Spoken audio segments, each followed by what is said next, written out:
19번째 주일 2부 예배를 하나님께 올려드리겠습니다.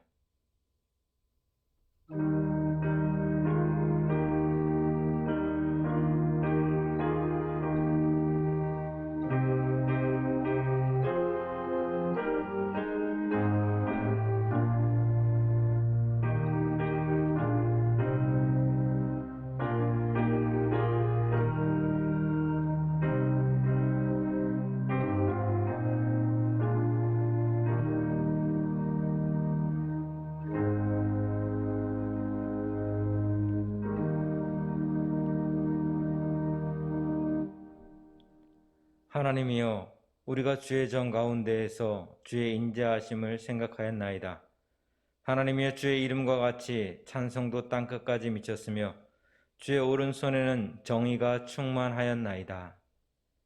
내 삶의 주인이 되시는 하나님 아버지, 저희들은 들풀과 같은 나약하고 유한한 인생인데 하나님의 무한하신 사랑과 권능으로 이 한 주간을 살아갈 수 있었습니다. 하나님이 동행하셨기에 지난 한 주간 저희들의 삶은 아름답고 가치가 있었습니다. 이처럼 우리 인생을 아름답게 만들어주신 그 하나님께 저희들이 주일 예배로 영광과 찬송을 올려드리오니 주님 홀로 영광받아 주옵소서. 이전보다 더욱 뜨겁게 하나님을 사랑하며 하나님만 의지하면서 예배드리는 이 시간이 되게 도와주옵소서.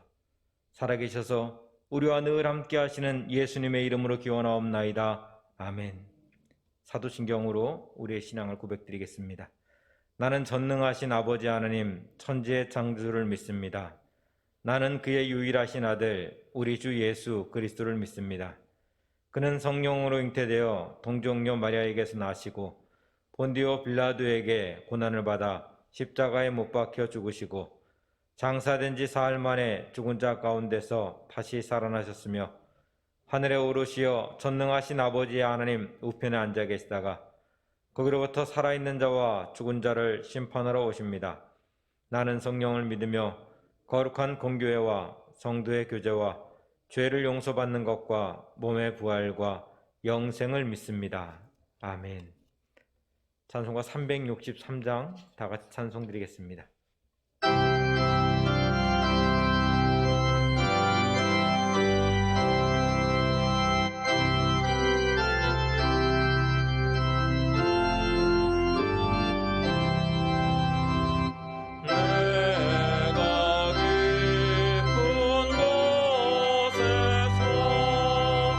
소를 불러 아뢰니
예배를 위해서 양종석 장로님 기도 인도해 주시겠습니다. 오늘도 신령과 진리로 예배하는 자를 찾고 찾으시는 하나님 아버지, 예수 그리스도 귀하신 이름으로 택함 받은 성도들이 하나님 아버지 절대 주권 앞에 두 손 들고 존귀와 영광과 감사의 예배를 드립니다. 이 시간 예수 그리스도의 피로 우리 죄와 허물을 씻기시고 하나님의 임재 가운데로 우리를 세워 주시옵소서.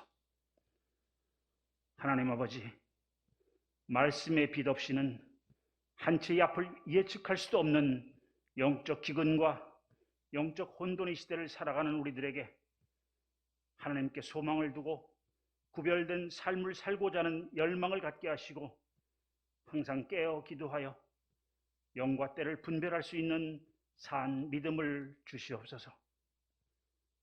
성경 말씀처럼 믿음을 지키기 어려운 마지막 때가 점점 다가오는데 현재 우리 안에 믿음이 있는지, 환난과 핍박을 능히 감당할 힘이 있는지 우리 자신을 시험해보고 확증해 봅니다. 하나님 아버지는 변함이 없으신데 우리는 진리가 아닌 일에 은을 달아주고 믿음이 변질되어 가는 것을 느끼지 못하는 지경이 되었습니다. 주님, 우리를 긍휼히 여기시고 고쳐 주시옵소서. 예배를 회복시켜 주시고 간절한 기도와 말씀 선포와 찬양으로 하나님을 영화롭게 하는 대한교회가 되기를 원합니다. 하나님이 없는 것처럼 말하고 행동하는 권세자들을 두려워하지 말게 하시고 2022년 대선에서는 하나님 마음에 합한 자가 대통령으로 선출되어 대한민국이 다시 한번 부흥을 누릴 수 있도록 은혜를 베풀어 주시옵소서. 교회가 불의를 보고 침묵하는 악한 죄를 범하지 않게 하시고 하나님께서 싫어하는 것들을 방임하고 허용하여 하나님 나라를 허물어뜨리는 실수를 범하지 않도록 교회를 깨워 주시옵소서. 저희들 심령에 성령의 불을 내려주셔서 애통하고 갈급한 부르짖음으로 하나님 앞에 엎드리게 하옵소서. 세상은 혼돈 가운데 있을지라도 흔들리지 않는 믿음이 반석 위에 바로 세워져 믿지 않는 자들에게 영생의 길을 제시할 수 있는 믿음의 공동체가 되게 하옵소서. 당회를 축복하시고 당회원들에게 하나님 아버지 마음을 주시옵소서. 2022년 새해를 계획하고 준비하는 모든 일에 주님 함께 하셔서 하나님의 통치로 영적인 질서와 은혜와 복이 당회를 통해 교회 안에 충만할 수 있도록 인도하여 주옵소서. 자녀들을 위한 기도와 환우들의 간절한 기도를 들어주시고 어려움을 겪는 성도들을 붙드사 조금만 더 인내하고 하나님께 기도함으로 새로운 돌파구를 찾을 수 있는 눈과 지혜를 열어 주시옵소서. 주의 택하신 자들의 형통함을 보고 주의 나라의 기쁨을 나누어 갖기를 간구합니다. 김성환 담임 목사님, 하나님의 말씀을 대안할 때 성령 충만하여 성도들의 영혼 육의 막힘이 열려지고 병들이 치유되며 모든 성도들이 갈급함이 해결되는 은혜의 시간이 되기를 간절히 기도합니다. 이 시간 정성껏 준비한 귀한 찬양 기쁘게 받아 주시옵소서. 예수님의 이름으로 기도드립니다. 아멘.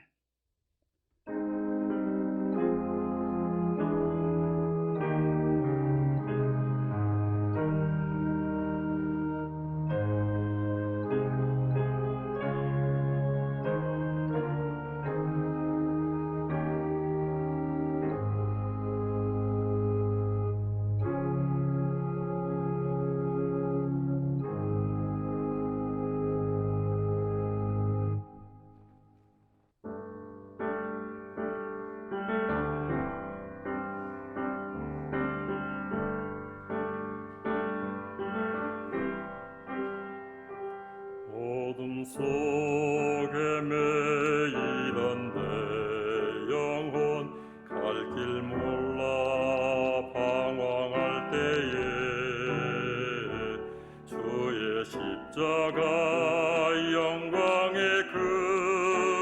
빛이 나를 향해 비추어 주셨네. 주홍빛보다도 붉은 내 죄 그리스도의 피로 씻기어 완전한 사랑 주님의 은혜로 새 생명 주께 얻었네. 은혜 아니면 나서지 못하네. 십자가의 그 사랑 능력 아니면 나서지 못하네. 은혜 아니면 나서지 못하네. 놀라운 사랑 그 은혜 아니면 나서지 못하네.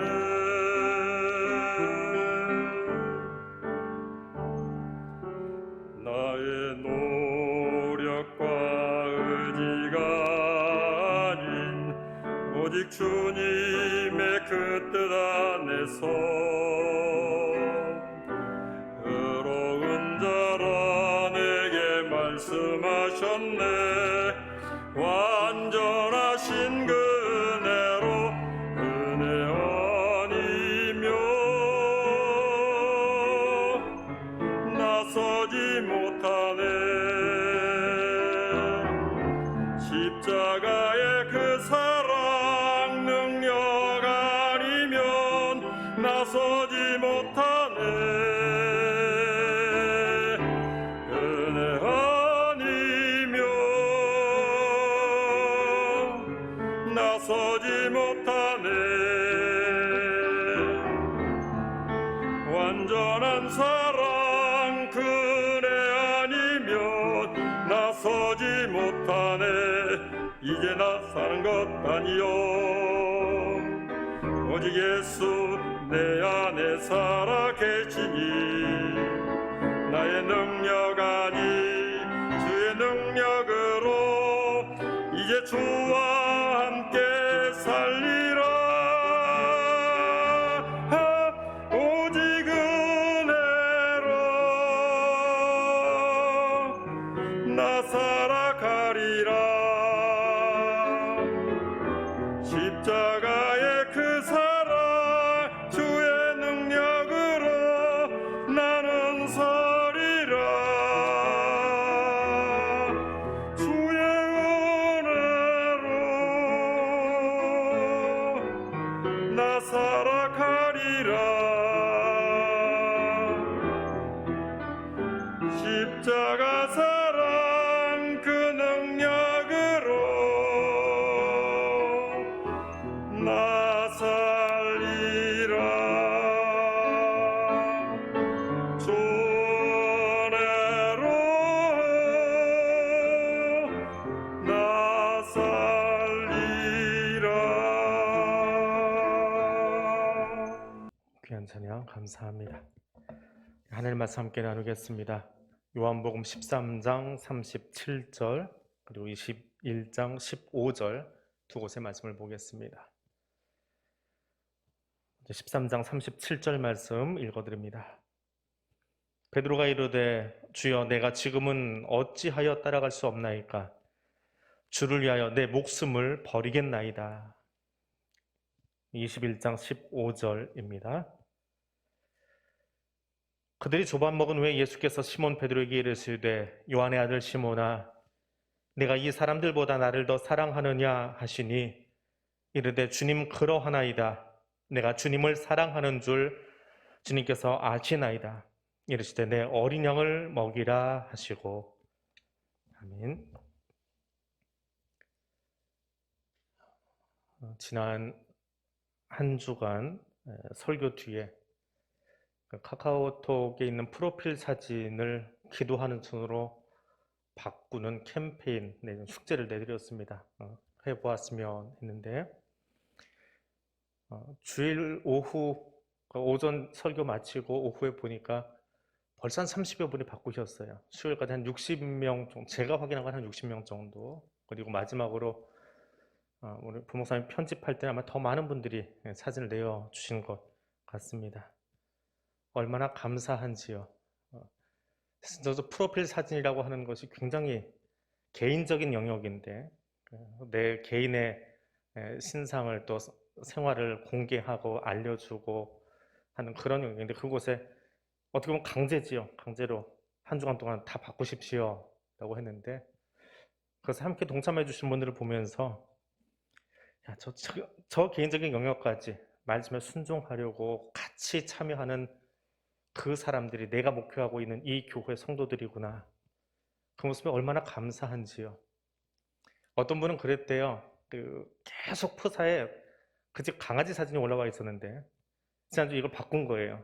기도하는 순으로 바꿨더니 딸내미가 전화해가지고 엄마 코코랑 싸웠어? 그 이야기를 들을 만큼 아주 고정되어 있던 것들을 바꾸면서도 너무 좋아서요. SNS에다가 편집해서 모아놓은 게 있습니다. 제 프사에는 지금 아직도 남아있는데 그거 올려놨어요. 그랬더니 다른 교회 심하는 목사님이 나도 한번 해보고 싶다. 교회 안에 기도하는 캠페인을 같이 한번 해보고 싶다. 라는 말을 할 정도로 저도 좋았지만 기도하는 모습들이 함께 번져나가고 이렇게 나눌 수 있게 된 것에 참 감사하고 감격한 그런 시간이었습니다. 하나님의 회복하게 하시면 함께 동참하는 귀한 시간이 될 수 있기를 원합니다. 둘러보면 감사할 일들이 참 많이 있습니다. 세상은 위드 코로나를 준비하고 있지만 또 2주간 더 연장된다고 하지만 그럼에도 불구하고 이제는 끝나가고 있구나. 뭔가 이제 좀 준비해야 되는 다음 시간을 준비해야 되는 때가 되어 가고 있구나라는 생각을 하면서 새로운 한 주간을 맞이합니다. 세상은 위드 코로나를 이야기하지만 우리는 지난주부터 위드 갓이라고 하는 주제를 가지고 말씀을 나누고 있습니다. 하나님과 함께 한다라고 하는 것이 무엇일까? 지난주에는 서로를 바라보는 것이다 라고 말씀을 드렸습니다. 서로 마주 바라보는 것이 사실은 굉장히 어려운 일입니다. 마음을 주고 생각을 주고 감정을 전달해 주는 것, 눈을 마주친다는 것이 그렇게 쉬운 일은 사실 아니기 때문에 그렇습니다. 또 하나 함께 한다라고 하는 것은 서로의 음성을 듣는 것입니다. 내 말만 하는 것이 아니라 그의 음성을 듣는 것입니다. 우리는 싫든지 좋든지 간에 살아가는 동안에 많은 소리를 듣습니다. 차량의 소리, 공사하는 소리, 아기의 소리, 지나가는 강아지의 소리, 가을이 오는 소리. 가을이 오는 소리는 듣고 계십니까? 너무 정신없어서 가을이 오는지 마는지 혹 모르고 있지는 않은지요. 참 많은 소리가 있는데 사람 귀는 희한한 게 그 많은 소리 가운데 듣고 싶은 소리만 듣습니다. 다 듣는 게 아니에요. 내가 다 듣는 것 같은데 듣고 싶은 것만 듣습니다. 가장 좁게는 광고 시간에 아무리 광고를 해도요. 내가 듣고 싶은 대목만 듣습니다. 그 나머지는 싹 잊어버리든지 안 듣고 나와서 또 물어봅니다. 또 잘못 들은 대로 자기가 맞다고 우기기도 합니다. 사람 귀가 희한해요. 똑같은 마이크, 똑같은 스피커에서 나가고 있는데 듣고 싶은 것만 듣습니다. 1953년에 영국에서 이런 실험을 했습니다. 관제탑이라고 있지요. 공항에 가면 비행기가 뜨고 내리는 곳, 또 활주하는 그곳의 비행기들을 지시하는 관제사가 있습니다. 그 사람들이 근무하는 높은 탑이 있는데 거기에는 그 공항에 들어온 모든 비행기들의 조종사들 목소리가 그 관제사로 다 들어옵니다. 그럼 관제사는 채널을 맞추고 주파수를 맞추어서 이제 그 사람과 대화를 하면서 지시를 해요. 어린아이처럼 조종사들은 그 지시에 따라서만 움직여야 됩니다. 그런데 그 관제탑 안에 확성기에다가 동시에 여러 명의 목소리가 나오도록 장치를 했습니다. 그럼 관제사들이 어떻게 반응을 할까? 재미있는 건 여러 명의 목소리가 섞여서 나오고 있음에도 불구하고 관제사는 자기가 꼭 들어야 될 조종사의 톤과 목소리를 끄집어내서 듣고 거기에 지시를 하고 있다는 거예요. 어떻게 저런 능력이 있을까? 이게 사실 우리도 그렇게 살고 있거든요. 와글와글 하는 시장 속에서도 그 바글바글한 소리 속에서도 내가 지금 이야기할 사람과의 소리만 듣고 있지요. 또 친구들이 단체로 모여서 식사를 하고 이야기를 나누고 있는데 저쪽에서 누가 내 이름을 부르고 이야기를 하고 있어요. 그러면 어느 순간에 머리가 쑥 돌아가 있습니다. 왜 내 이야기하지? 내 이름이 언급되면 금방 내 고개가 돌아가요. 뇌 용량의 한계는 있지만 꼭 처리해야 될 것에 대해서만 정확하게 처리하고 있는 내 모습이 있습니다. 그것을 콜린 체리라고 하는 인지심리학자가 이름을 붙였는데 칵테일 파티 효과라고 합니다. 칵테일 파티. 여러 개를 섞어놓은 칵테일 같은데 거기서 내가 필요한 맛, 필요한 소리만 끄집어내서 듣는다라고 해서 칵테일 파티라고 합니다. 근데 그 동일한 현상이 하나님과의 관계 속에서도 일어나고 있더라라고 하는 거예요. 하나님은 우리에게 침묵하신 적이 없습니다. 빛이 있으라 하신 이후로 우리에게 끊임없이 말씀하고 계심에도 불구하고 혹은 내 바로 옆에서 말씀하고 계심에도 불구하고 듣지 못하는 경우가 있습니다. 오늘 읽은 본문 가운데 앞에 있는 본문 요한복음 13장은 예수님께서 세상을 떠나실 때가 된 줄 알고 제자들과 마지막 만찬을 나누는 장면을 배경으로 하고 있습니다. 제자들의 발을 씻기시고 식사를 하시면서 떡을 떼서 한 제자에게 주시고 내가 할 일을 하라 했더니 가룟 유다가 그 떡을 받아 먹고는 그 자리를 떠나갑니다. 그리고 나오는 이야기입니다. 예수님이 베드로에게 대놓고 이야기하세요. 베드로에게 하는 이야기예요. 제자들에게 하는 이야기가 아니라 내가 가는 곳에 너는 지금 따라올 수 없지만 후에는 따라오리라. 그때 37절에서 베드로가 이렇게 이야기합니다. 주를 위하여 내 목숨도 버리겠습니다. 따라갈 수 있습니다. 어딜 못 따라갑니까? 하는 이야기입니다. 어느 목사님께서 하신 이야기인데 사람들이 하는 이야기 가운데 우리들이 나누는 이야기들 가운데 하나님이 웃으시는 대목이 있답니다. 그 이야기만 하면 하나님이 피식하고 웃으신다. 이거 참. 어떤 이야기에 하나님이 웃으시느냐? 우리 언어 습관 가운데 그런 게 있죠. 절대로 이거 안 하겠습니다. 반드시 이거 하겠습니다. 그 대목을 이렇게 이야기하면 하나님이 웃으신대요. 왜요? 왜 웃으실까요? 사람은 뭔가를 절대로 할 만큼, 반드시 할 만큼 완벽한 존재, 그런 의적인 존재가 아니기 때문에 그렇습니다. 예수님 절대로 떠나지 않겠습니다. 내가 절대로 배신하지 않겠습니다. 내 목숨도 버리겠습니다. 근데 주님은 그런 베드로를 아세요. 내가 나를 위해서 목숨 버린다고?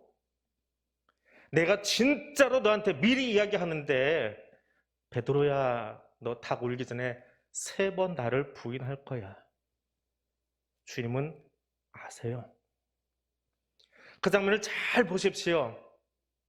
성육신하신 하나님께서, 성자 예수 그리스도 하나님께서 베드로를 지목해서 이야기합니다. 그 기질도 아시고 성품도 아셔서 베드로야, 너 이렇게 될 거야 라고 이야기하시는데 베드로는 그 말이 들리지 않습니다. 귀가 먹어서 안 들리나요? 아닙니다. 베드로가 어떻게 이야기했어요? 절대로 그런 일 안 일어나요. 절대로 그런 일이 아니라요. 내 의지가 너무 강하다 보니까 하나님 말씀 막는 것을 막아서 버립니다. 내 의지가, 내 확고한 의지가 하나님 말씀도 커트해버리는 거예요. 그거 아니지요. 직접 이야기하시는데도 그거 끊어버리는 거예요. 설교자가 되어난 것도 아니고 주님이 직접 베드로에게 이야기하시는데 절대로 안 됩니다. 베드로야 하고 이야기하셨는데 때때로 하나님의 음성이 들리지 않을 때, 말씀이 들리지 않을 때, 그건 하나님이 저 멀리 계신다고 느껴지는 그 순간에 가만히 가슴에 손을 얹고 이렇게 이야기합니다. 저한테 하는 이야기예요. 이 사람아, 지금 네 생각이 너무 강한 거 아니냐? 이 사람아, 지금 네 목소리가 너무 큰 거 아니냐? 하나님 음성 들을 틈이 없잖아. 좀 잠잠할 수 없겠니? 좀 입 좀 다물고 가만히 있어보면 안 되겠니? 낯설게 이야기합니다. 내 소리가 너무 커서, 내 의지가 너무 커서, 내 생각이 너무 많아서 들을 생각 안 하고 그냥 쏟아놓고 있지 않은가, 그렇게 되뇌어 봅니다. With God, 하나님과 함께 가는 것, 함께 하는 것은 한 걸음 내 소리를 내려놓고 죽이는 곳에서 출발합니다. 그렇게 주님의 음성을 듣기 위해서 나를, 내 의지를 십자가 앞에 내려놓을 수 있는 시간 되시기를 바랍니다. 세상에 절대로 이런 일이 일어나지 않았으면 하는 일들이 있습니다. 근데 그 일은 또 일어나요. 예수님 절대로 그런 일 없을 겁니다 라고 말했던 그 자리에 서게 될 때가 있습니다. 그리고 거기 서 있는 자신을 바라보면서 화들짝 그러고 놀랄 때가 있습니다. 가야바뜰에 서 있는 베드로가 그렇습니다. 예수님이 대제사장 집들 안으로 들어가신 뒤에 문 밖에 서 있던 베드로에게 그 문을 지키고는 여종이 와서 물어봅니다. 너도 이 사람의 제자 중 하나가 아니냐 물어봅니다. 또 조금 지나서 모닥불 옆에 서 있는데 또 다른 사람이 와서 이야기합니다. 너도 그 제자 중 하나가 아니더냐 라고 물어봅니다. 그리고 백미는 뭐예요? 세 번째, 지난주 설교에 등장했던 바로 그 사람, 베드로가 혈기 때문에 칼을 휘둘려서 말고의 귀를 내리쳤는데 그 말고의 친척이 베드로를 알아본 거예요. 요한복음 그렇게 기록하고 있습니다. 네가 그 사람과 함께 그 동산에 있는 것 내가 봤어. 너 그 사람 맞지? 그것도 부인해버려요. 봤다는데 부인해요. 안다는데 부인해요. 그 말고의 친척이 알아보았는데 그걸 부인했다라고 요한은 적고 있습니다. 그리고 어떤 소리가 들립니까?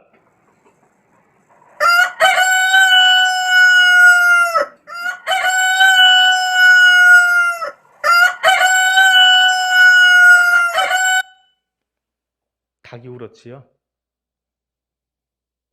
베드로는 어땠을까요? 요한복음에서 그 본문, 저 닭소리가 들리는 그 장면에 어떤 느낌이 드십니까? 지금 여러분 저 닭소리 듣고 어떤 느낌이 드셨나요?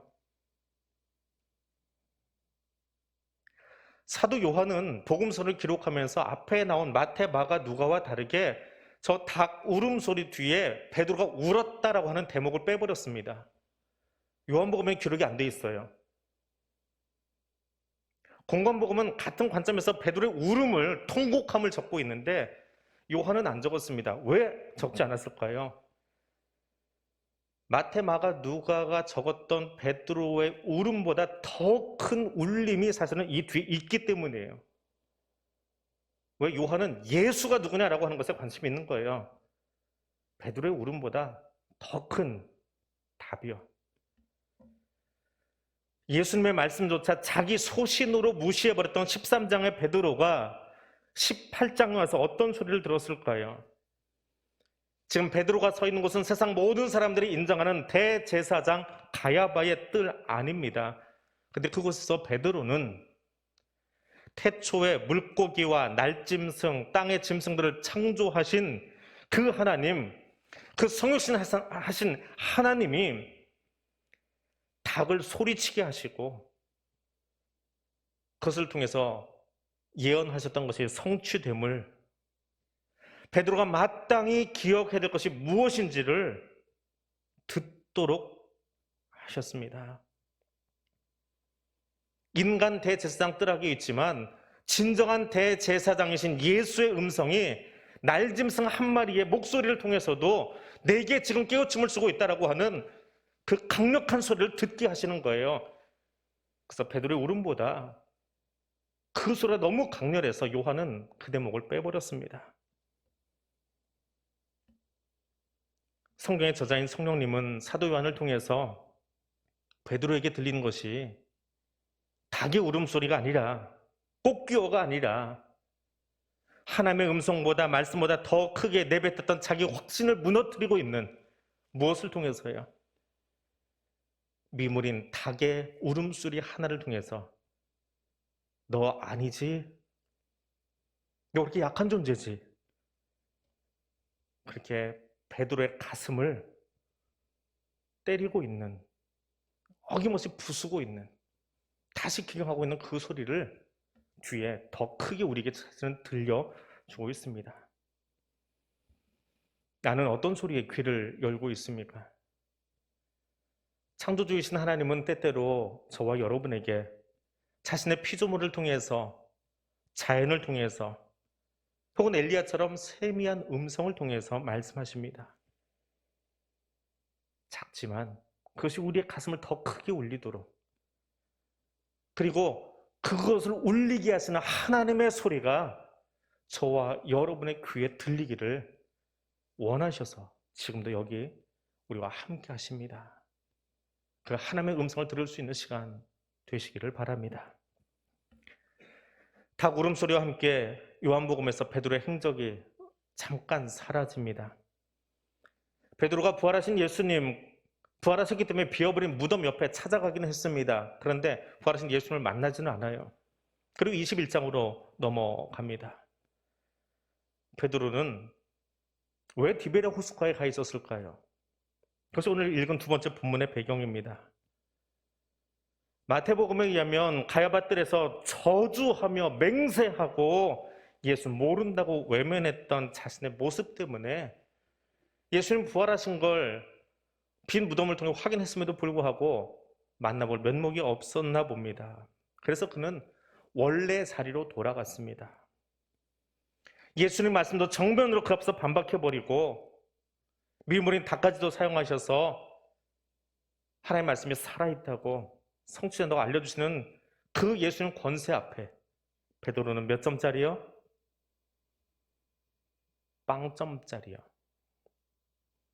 또 다른 욥이고 실패자고 낙오자였습니다. 그래서 더 포기하고 디베랴로 갔습니다. 거기로 주님이 찾아오십니다. 믿는 사람들에게 가장 큰 고통이 무엇인지 아십니까?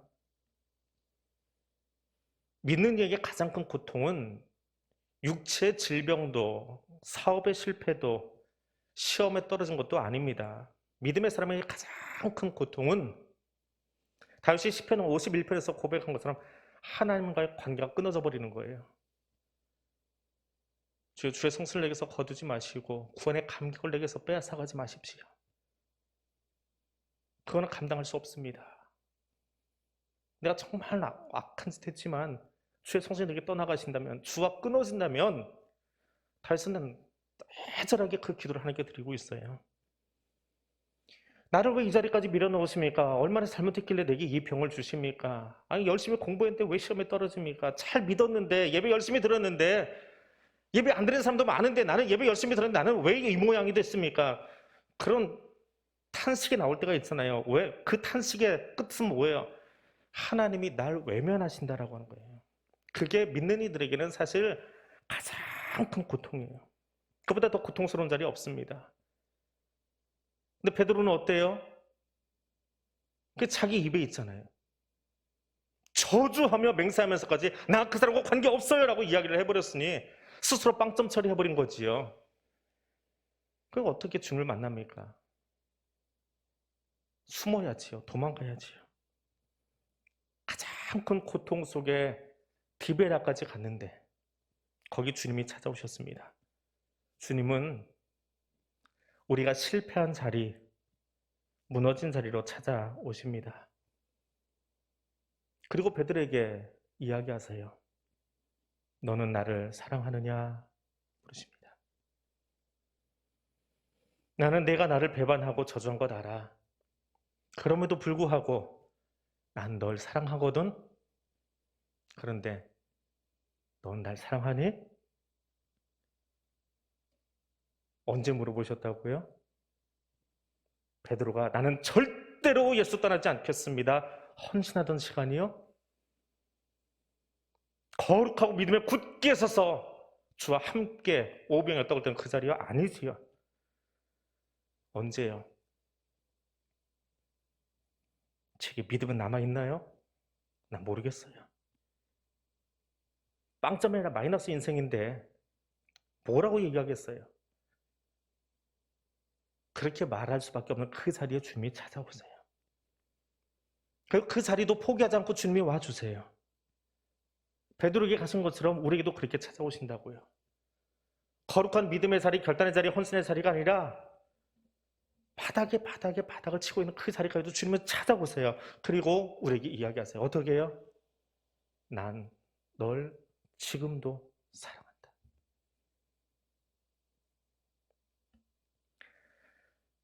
오은영 박사라고 요즘 한참 뜨고 있는 한 의사분이 계십니다.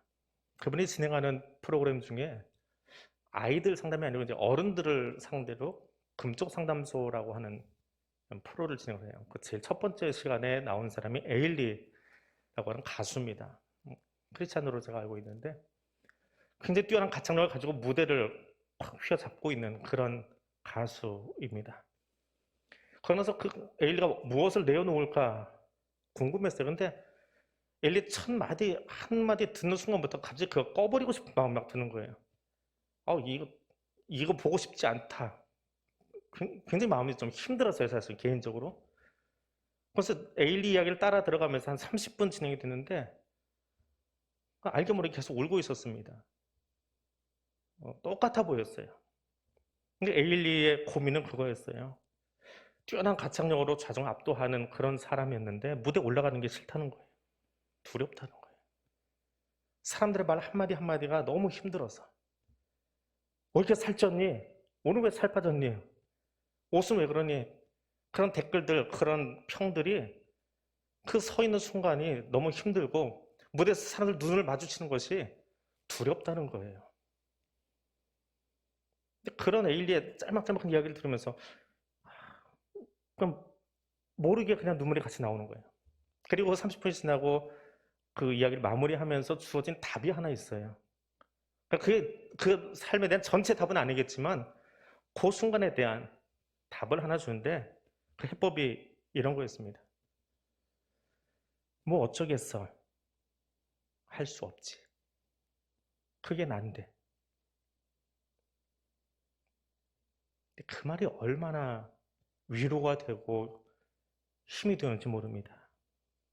사람들은요, 그 에일리에게, 그 나에게, 우리에게 나 아닌 다른 사람을 자꾸 요구합니다. 근데 그걸 따라가 보려고 하는데 잘 안 돼요.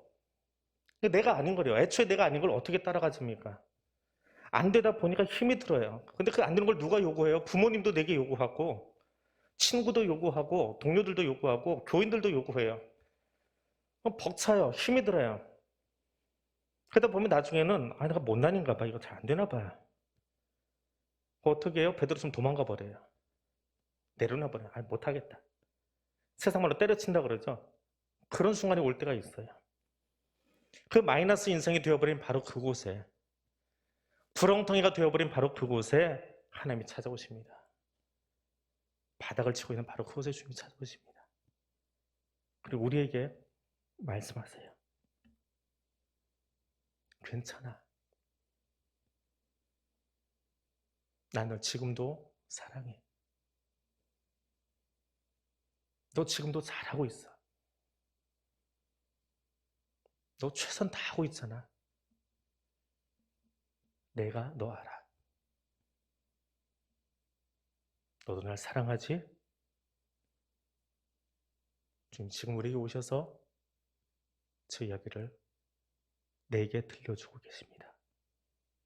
저 사랑의 메시지를 가슴에 담고 돌아가는 시간 되시기를 바랍니다. 기도하겠습니다. 나의 티베리아 바닷가로 찾아오신 하나님, 내 연약함을 보시고 내 모습 이대로 안아주시는 하나님, 내 목소리가 너무 커서 주님 음성 듣지 못했습니다. 내 의가 너무 커서 주님 말씀 들으려 하지 않았습니다. 그 모습 안아주시려고 닭의 울음도 사용하시고 세미한 바람 소리도 사용하시는 주님, 여전히 날 사랑하시는, 지금도 함께 하시는 하나님 감사합니다. 사랑합니다. 이 고백 올려드립니다. 예수님 이름으로 기도드립니다. 아멘. 찬송가 300장 함께 찬송드리겠습니다.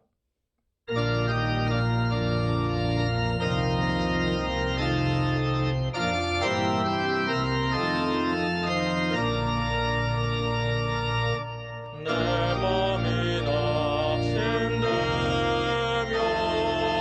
근심에 눌릴 때 주 내게 보게 오사 위로해 주시네. 가는 길 캄캄하고 외로움 많으나 주께서 함께하며 내 짐을 지시네. 그네가 내게 족하네. 그네가 족하네. 이 괴로운 세상 시대 은혜가 족하네. 희망이 사라지고 친구를 버릴 때 주 내게 속삭이며 새 희망 주시네. 싸움이 맹렬하여 두려워 떨 때에 승리의 왕이 되신 주 음성 들리네. 그네가 내게 족하네. 그네가 족하네. 이 괴로운 세상 지날 때 그네가 족하네. 엄밀히 가득 차고 눈물이 주 나의 곁에 오사 위로해 주시네. 환란이 닥쳐와서 어려움 당할 때 주님의 능력이 원수를 이기네. 그네가 내게 족하네. 그네가 족하네. 이 괴로운 세상 지날 때 그네가 족하네. 51장 3절 찬송 드리시면서 봉헌의 시간 갖도록 하겠습니다.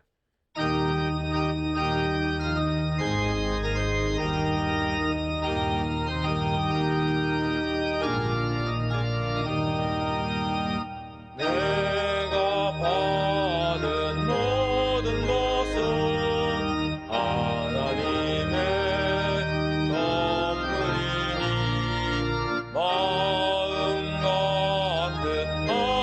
가득하여서 겸손하게 드립니다.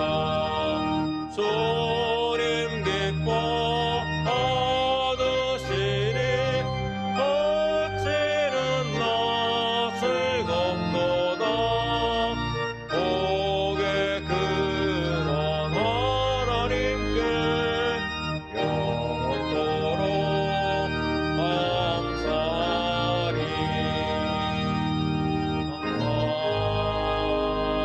아멘. 사랑하는 하나님, 감사합니다. 힘들고 어려운 시간이라고 하지만, 낙심된 상황들이지만, 그럼에도 불구하고 거기 주님 찾아오셔서 그것을 주와 함께하는 아름다운 천국으로 바꾸어 주시고, 내가 너를 사랑한다는 그 음성을 끊임없이 들려주고 계심을 알게 하시고 듣게 해주심을 인하여 감사드립니다. 그 감사의 고백을 담아 이 예물을 주님께 올려드립니다. 그 감사의 고백으로 우리의 자리를 구별하고 시간을 구별하고 마음을 구별하여 주님 앞에 머리를 숙였습니다. 주님 여기 찾아오셔서 넘어진 자리에 머물지 아니하고 일어설 수 있는 새 힘 주시옵소서. 일어나 달려갈 수 있는 새 능력 주시옵소서. 주와 함께 걸을 수 있는 힘을 우리에게 불어넣어 주시옵소서. 주와 함께 달려가며 이 어려운 땅 가운데에 하나님의 소망을, 천국의 소망을 전하는 자 될 수 있도록 내 힘이 아니라 성령님 주시는 능력으로 오늘도 일어서게 하여 주시옵소서. 그 힘을 갈구하오며 오늘도 모이는 예배로 온라인으로 혹은 병상에서 혹은 군에서 혹은 일터에서 동일한 마음으로 엎드린 성도들 최선을 다하여 구별한 그 자리에 주님 찾아가 잘했다 칭찬해 주시고 손잡아 일으켜 주시고 동행하여 주시옵소서. 주님 함께 하심을 감사드리며 주의 손 붙잡고 일어나 걸어가기를 원하오며 예수님 이름으로 기도드립니다. 아멘. 이제는 우리 주님 예수 그리스도의 은혜와 하나님 아버지의 크고 놀라운 사랑과 성령 하나님의 교통하시며 인도하여 주시는 은총이 내가 너를 사랑하노라 말씀하시는 그 음성 듣고 힘을 얻어 주 손 붙잡고 일상의 배자로 나아가는 백성들 위해 지금부터 영원토록 함께하여 주시기를 간절히 축원하옵나이다. 아멘.